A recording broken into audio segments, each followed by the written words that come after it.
희생해야 되고 섬겨야 되는데 내 상태가 건강하지 않은데 아직 산소 공급이 안 되는데 남을 도와줄 수 있을까? 여러분 반갑습니다. 저는 미국 PCA 교단에 속한 국내 선교부 미션 투 노스 아메리카 한인 사역을 섬기고 있는 김지일 목사입니다.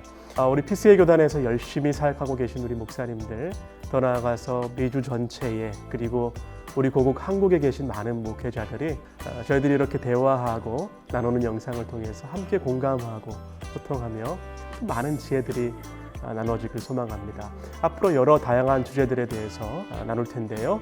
궁금한 점이나 질문들이 있다면 언제든지 이메일과 웹페이지를 통해서 연락해 주시길 바랍니다. 오늘은 그 첫 번째 시간으로 목회자 가정의 웰빙에 대해서 나누겠습니다.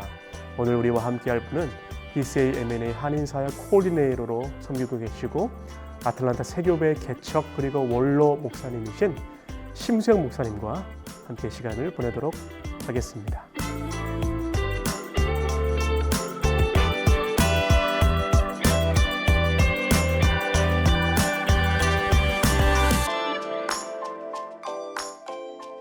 네, 목사님 반갑습니다. 저희는 사실 매일 만나지만 이렇게 영상으로 인사드리는 것은 아마도 처음이 아닐까 생각이 듭니다. 오늘 저희가 첫 번째 시간으로 목회자 가정의 웰빙에 대해서 함께 나눠볼 텐데요. 근데 이 웰빙이란 단어가 목회자들에겐 좀 생소하지 않을까 생각을 해보았습니다. 왜냐하면 우리 목회자들은 항상 희생해야 하고 우리의 전반적인 건강과 같은 웰빙은 조금 뒷전인 경우가 많은데 목사님 생각하실 때 이 주제가 특별히 왜 중요하다라고 생각하시는지요? 한 예를 들자면 우리가 비행기를 이제 타고 타 지역에 갈 때 이륙하기 전에 이제 승무원들이 기내 방송을 통해서 이제 어떠한 돌발적인 상황이 일어났을 때 기내에 산소가 부족할 때 이제 위에서 마스크가 떨어지면 항상 우리들에게 리마인드 해주는 게 있잖아요. 먼저 산소 마스크를 자기가 쓰고 그 다음에 가족이나 주위에 있는 사람들을 그 후에 도와주어라. 굉장히 우리들에게 사겨들어야 하는 그런 메시지가 있는 것 같습니다. 왜냐하면 맞아요. 희생해야 되고 섬겨야 되는데 내 상태가 건강하지 않은데 아직 산소 공급이 안 되는데 남을 도와줄 수 있을까? 우리가 늘 의사를 만나듯이 우리 몸의 상태를 점검하듯이 하나님을 영화롭게 하고 또 하나님을 즐거워하고 또 우리에게 맡겨진 사명을 잘 감당하기 위해서는 자신의 건강 상태를 돌보는 것이 저는 우선이다. 그 중요성을 그렇게 얘기하고 싶습니다. 네.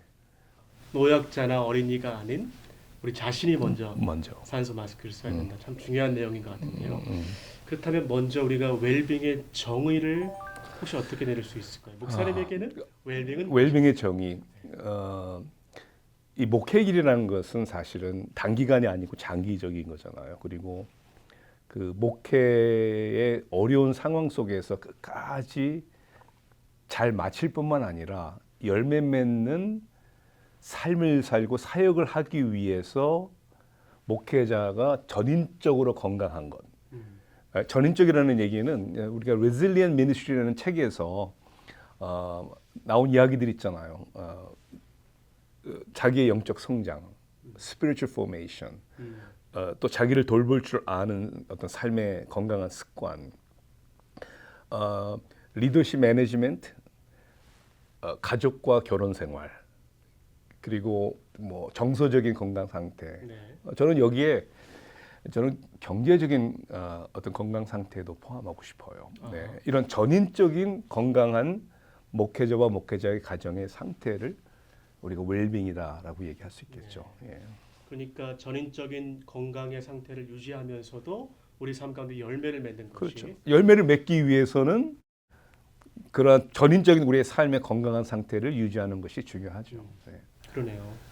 목사님 어떠십니까? 목사님 실은 뭐 여러 교회들을 돌아보시면서 또 여러 목회자들 만나보시면서 실제적인 우리의 현실, 우리의 상태는 어떠하다고 생각하시는지요?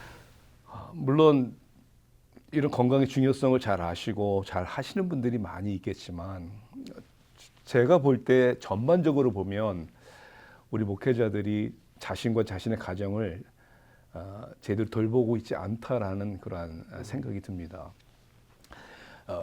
미국의 이야기지만 매월 목회를 떠나는 목회자의 수가 수백 명, 어떠한 보고에서는 뭐 1,500명이다 한 달에 이렇게 얘기를 하는데 그 정도는 아닌 것 같고요. 네.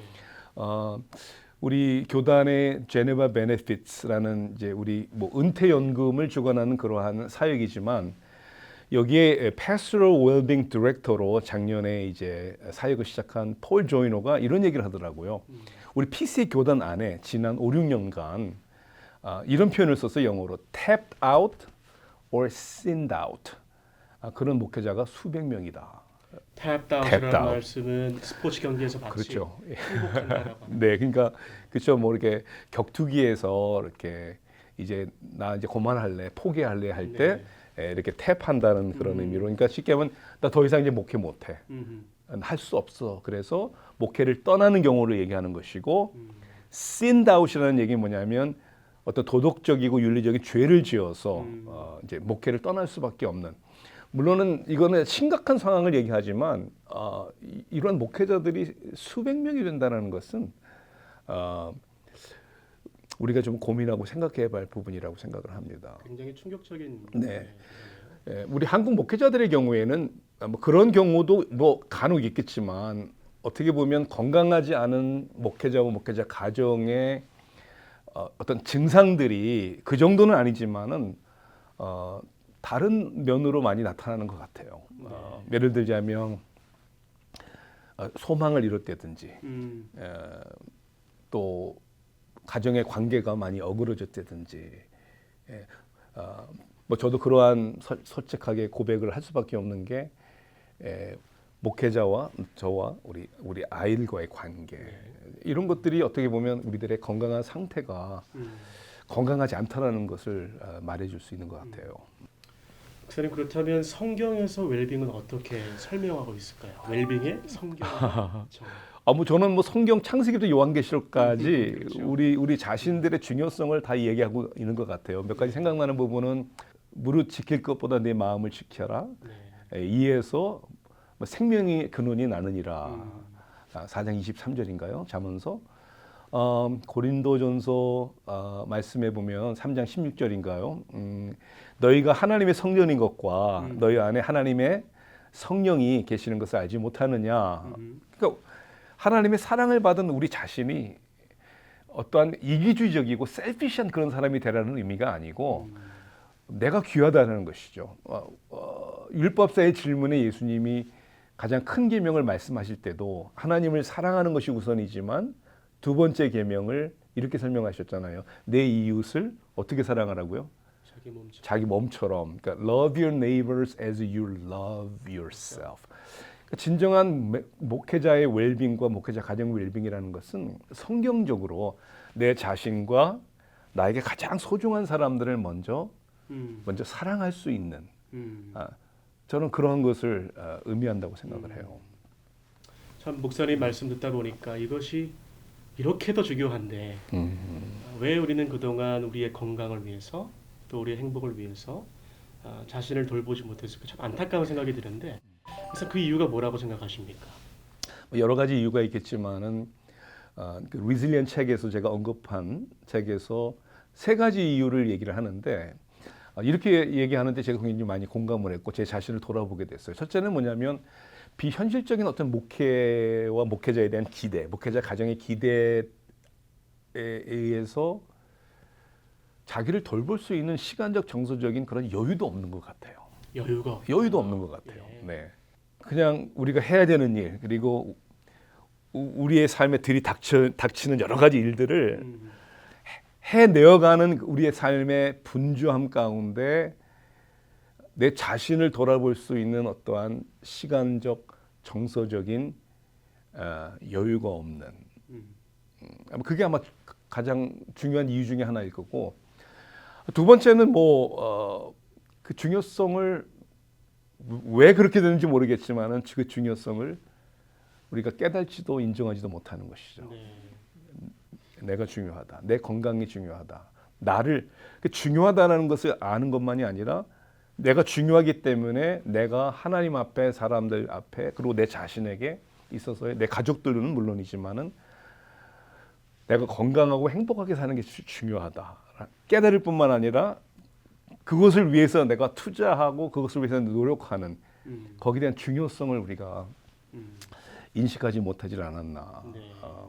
또 하나 이유가 굉장히 제 마음을 찔렀는데 그게 뭐냐면 우리가 모든 것들을 너무나 영적화한다라는 거예요. 그러니까 영적화하는. 예, spiritualize 한다라는 게 뭐냐면은 믿음이 중요하지만 이런 거 아니에요. 저도 그렇게 정말 실수하고 잘못한 적이 참 많은 것 같은데 예를 들자면 제가 이제 개척을 하고 목회를 하면서 우리 자녀들에 대해서 이런 생각을 한 거죠. 내가 사역을 잘하면 그리고 정말 가장 탁월하고 훌륭한 교육부를 만들면 우리 자녀들의 신앙이 잘 될 것이다. 내가 하나님을 위해 그리스도의 몸된 교회를 위해 헌신하면 하나님께서 우리의 가정에 그리고 우리 자녀들의 모든 것들을 해결해 주실 것이다. 저는 여기에는 굉장히 무서운 함정이 있는 것 같아요. 이런 영적화. 네. 내가 져야 할 책임을 지지 않고 마치 하나님이 다 해결해 주실 것이라는 기대. 이거는 성경적인 믿음이 아니겠네요. 아닌 것 같아요. 네. 그러니까 어떻게 보면 우리가 겉으로 볼 때 하나님을 신뢰하는 것 같아 보이지만 실은 우리가 볼보아야 할 우선적인 책임을 회피하는 걸 수도. 하나님을 신뢰하는 것도 중요하지만 하나님이 우리에게 말씀하신 바를 순종하는 것이 더 중요하겠죠. 네, 마지막으로 목사님께 질문 드리고 싶은데 아마 이것이 굉장히 중요한 질문이 아닐까 생각됩니다. 오늘 많은 문제점들 현실 나눠봤는데 정말 그렇다면 이에 대한 해결 방안, 솔루션이 있다면 목사님 어떤 것이 있다라고 생각합니까? 먼저는 아까 언급했듯이 그 중요성을 먼저 우리가 심각하게 인식하는 게 먼저라고 생각을 합니다. 네. 그러니까 우리가 사역의 비전, 목회의 비전, 내 자신의 개인과 가정의 비전은 뭘까? 우리가 교회가 건강하게 부흥하고 성장할 수 있도록 내가 목표를 세우고 기도하고 계획을 우리가 세우지만 내 자신과 내 가정의 성장을 위해서는 내가 무엇을 하고 있었는가? 여기에 대한 중요성을 먼저 인식하는 게 저는 너무나도 중요하다고 생각합니다. 아마 그것이 가장 먼저겠죠. 그 다음에 이제 제가 볼 때 우리에게 꼭 필요한 것이 뭐냐면 이러한 자기와 가정의 웰빙을 위해서 좀 생각할 수 있고 고민할 수 있도록 레스트, 안식의 시간을 갖는 것이 굉장히 중요한 것 같다. 네. 뭐 옛날에 제가 한국을 한번 방문했을 때 이제 한국의 젊은 사역자였는데 이제 저하고 이런저런 얘기를 하다가 제가 이런 얘기를 한 적이 있어요. Leaders are learners. 리더는 무엇보다도 배우는 사람이 돼야 된다. 근데 그분이 저한테 이렇게 얘기를 했는데 목사님 한국에서는요. Leaders are runners. 무조건 뛰어야 된다는 거예요. 근데 물론 뛰어야죠. 그렇지만은 늘 뛰다 보면은 자신을 돌아볼 수 있는 기회를 갖는다는 게 쉽지 않은 것 같아요. 그래서 하나님께서 우리 인간을 창조하실 때 6일을 열심히 일을 하지만 하루를 안식해라. 네. 저는 여기에 굉장한 메시지가 담겨 있다고 생각하는 거예요. 저는 그 안식이라는 것이 꼭 6일이라고 하루를 안식 뭐 그런 의미가 있지만은 우리가 자꾸만 달려가지만 말고 우리의 삶 속에서 자기를 좀 성찰할 수 있는, 자기를 돌아볼 수 있는 지금 내가 어디 와 있지? 내 건강의 상태가 뭐지?를 한번 이렇게 리플렉션, 성찰할 수 있는 그러한 시간을 정기적으로 저는 갖는 것이 굉장히 중요하다고 생각을 합니다. 늘 사람들 사이에 우리는 있잖아요. 우리가 사역하는 사람들 사이에 있다 보니까 우리들의 초점이 항상 다른 사람들이 되게 될 경우가 많은 것 같은데 홀로 있는 시간 돌아볼 수 있는 시간. 저는 그러한 시간적 여유를 정기적으로 가져야 된다라고 생각을 해요. 의도적으로. 의도적으로. 네, 예, 예. 네. 저도 잘 하고 있지는 않지만 적어도. 네. 네. 또 하나의 우리가 좀 자신의 웰빙, 가정의 웰빙을 위해서는 도움이 필요한 것 같아요. 네. 그 AA라는 미팅이 있어요, 미국에는. 그 Alcoholics Anonymous에서 이제 술 중독인 사람들이 이제 나는 이거 벗어나고 싶다. 그래서 혼자가 안 되니까 정기적으로 모여서 뭐 제가 알기에는 사실 매일 그 각 지역에 그 모임이 있으니까, 왜냐면 유혹을 받고 혼자 힘드니까. 그래서 이제 거기에 보면 제가 기억은 10스텝이라고 이제 그러한 그 중독에서 벗어나는 그 원리 10가지인데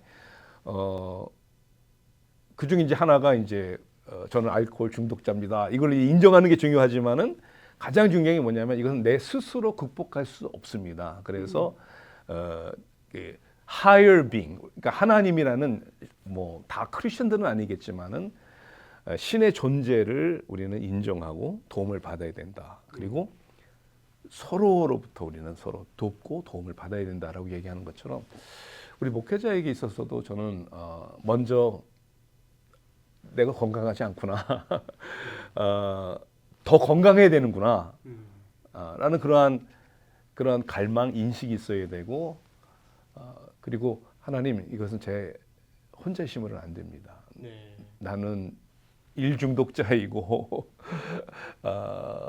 타락한 죄성을 여전히 가지고 있기 때문에 자꾸만 무엇을 이루는 것을 통해서 내 정체성을 찾으려고 하고, 네. 그러니까 하나님의 은혜로 나오는 것도 중요하고, 하나님 우리에게 공동체를 주신 이유가 바로 그거 같아요. 네. 그러니까 신앙은 나와 하나님과의 개인적인 관계지만 신앙 생활은 우리 공동체잖아요, 사실은. 그렇죠. 예. 근데 이제 그렇기 때문에 목회자가 홀로 있다라는 것이 저는 목회자의 웰빙에 너무나 안 좋은 것 같아요. 그리고 우리 너무 고립되는 것 같아요. 그래서 우리 성도님들에게 뭐 소그룹을 하세요, 공동체의 삶을 사세요라고 우리가 권면하는 것처럼 먼저 우리 목회자들이 이 힘든 싸움을 외롭게 혼자 가지 말고 네. 함께 마치 AA의 멤버들처럼 모여서 서로 위로하고 우리 부족함을 나누는 이제 그러한 목회자 소그룹 공동체, 그러한 친밀한 관계를 유지하는 게 굉장히 중요하다라고 생각을 합니다. 네. 그래서 사실 우리가 4년 전에 우리 M&A 한인 사역을 통해서 P2P, Pastor to Pastor라는 소그룹 관계를 우리가 시작을 했고, 하나님께서 여기에 이제 축복을 주셔서 계속 이제 성장 발전하고 있는 것이 저는 하나님이 굉장히 기뻐하시는 일이라고 생각을 합니다. 예. P2P에 대해서 조금 더 목사님 설명해 주실 수 있으실까요?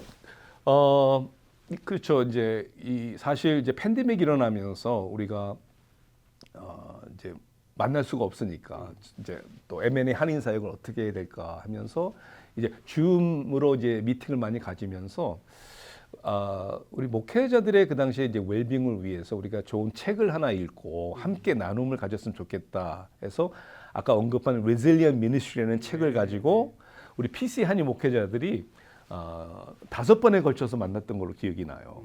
그리고 만나서 주제별로 발표도 하고 또 이제 소그룹으로 나눠서 그 주제별로 나눔을 갖고, 그걸 이제 5주의 모임을 마쳤는데 다들 너무도 이것이 중요하고 우리에게 필요하다라는 결론을 내린 것이죠. 그래서 4년 전이네요. 그렇죠. 벌써 4년 전이네요. 네. 그래서 그러면 이것을 우리가 지속적인 목회자 소그룹 사역으로 우리가 합시다. 그래서 시작을 해서 그 당시 이제 그때 한 20 몇 명이 처음 시작한 것 같은데 한 30명 정도? 네. 지난 4년 동안 계속 지금 이어지면서 지금은 한 58명이 예, 지금 한 달에 2번 네. 5그룹으로 나눠서 1시간 반씩 줌으로 만남의 시간을 갖죠. 예. 그래서 우리가 모토가 있어요, 그죠? 함께 사랑하고 함께 배우고 함께 성장. 성장하자. 예, 그래서 목회 이야기도 할 수도 있지만 대부분 목회 이야기보다는 우리 자신들의 이야기를 합시다. 의도적으로 매번 우리가 만나서 나누는 주제들이 결국은 우리 목회자와 목회자 가정의 웰빙에 대한 이야기를 하는 것이죠. 실제로 그런 연약한 부분들을 인정하고 서로 격려하는 이야기가 오고 가는가 보네요. 너무나도 놀랍게도 그렇겠네요. 뭐 우리가 문화적으로나 우리가 사회적으로 얘기를 해볼 때 우리 한국 남자들은 특히 목회자들은 깊은 이야기를 쉐어하지 않는다라고 이렇게 생각을 하는데 저는 그 전혀 사실이 아닌 것 같아요. 제가 기억나는 우리 P2P 모임의 주제가 아버지와의 관계에 대한 이야기를 한 적이 있어요, 사실은. 근데 이제 다른 그룹도 마찬가지였겠지만 이제 저희 그룹에서 이제 우리 목회자 우리 자신들의 아버지와의 관계를 얘기를 하는데 뭐 다들 너나 나나 할 거 없이 다들 다 아픔이 있는 거예요. 아픔이 있는 거예요. 뭐 굉장히 알코올 중독자 아버지가 있는 분도 있었고 또 굉장히 학대하는 어뷰시브한. 저도 돌아보면 저희 아버님이 참 선하신 분이었지만 어떻게 보면 우리 전형적인 한국 아버지 박간 양반 가족을 위해서 가서 열심히 일을 하셨지만은 제 삶 속에도 아버지와 함께 앉아서 오손도손 이런저런 이야기를 나눠본 기억이 거의 없는 뭔가가 제 삶 속에 그래서 저도 그렇게 고백했던 것 같아요. 우리 아들이 10대를 성장하면서 굉장히 관계가 쉽지 않았던 가장 큰 이유가 뭐였을까를 돌아볼 때 내가 어떻게 할 줄 몰랐기 때문에. 왜냐하면 그런 경험을 해보질 않아서. 그런 아버지와 나와가 적어도 그런 것들을 우리가 인정하고 그리스도 안에서 내 자신을 용서하거나 아버지를 용서해야 되고 그리고 그것을 통해서 그래서 아들에게 제가 고백한 적이 있어요. 이런 이야기를 저와 아버지와의 관계에서 어떤 뭐 큰 아픔이나 이런 것보다도 대화가 없었고 관계가 없었던 그거에 대해서 그래서 아빠가 너와의 관계를 잘 못하는 가장 큰 이유 중에 하나는 아빠가 잘 몰랐기 때문에 그런 것 같다. 정말 미안하다. P2P 안에서 이런 대화를 나누면서 많이 우리가 울었던 것 같아요. 남자들끼리 함께 울기가 쉽지 않은데. 예수님도 우셨는데. 또 다른 혹시 솔루션이 있으실까요, 저는 필요에 따라서는 저는 전문적인 도움을 받는 게 필요하다고 생각을 해요. 그것이 상담가든 코치이든 저는 너무 악화됐을 때 도움을 구하는 것은 지혜롭지 않다고 생각해요. 물론 그렇게 해야 되지만 저 같은 경우에도 제 아내하고 상담을 받은 적이 있어요.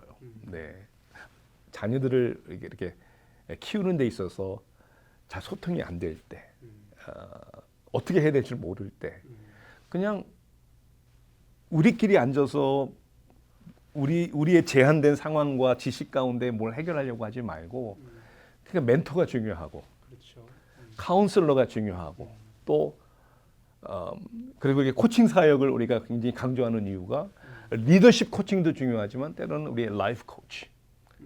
내가 생각하지 못했던, 내가 보지 못했던 부분에 대해서 질문해 줄 수 있는, 나로 하여금 생각해 줄 수 있는 그러한 어떤 전문적인 상담가나 코치나 그리고 정말 내 삶에 내가 아픈 부분까지도 얘기해 줄 수 있는 멘토가 저는 꼭 필요하다라고 생각합니다. 네, 오늘은 저희가 목회자 가정의 웰빙에 대해서 함께 생각해보고 또 나누어 보았습니다. 바라기는 이 영상이 우리 많은 목사님들 또 사모님들께 조금이나마 도움이 되셨으면 좋겠고요. 저희는 앞으로 다양하고 유익한 주제와 컨텐츠로 여러분께 찾아뵙도록 하겠습니다. 시청해 주셔서 감사드리고 다음 시간에 또 뵙도록 하겠습니다. 감사합니다.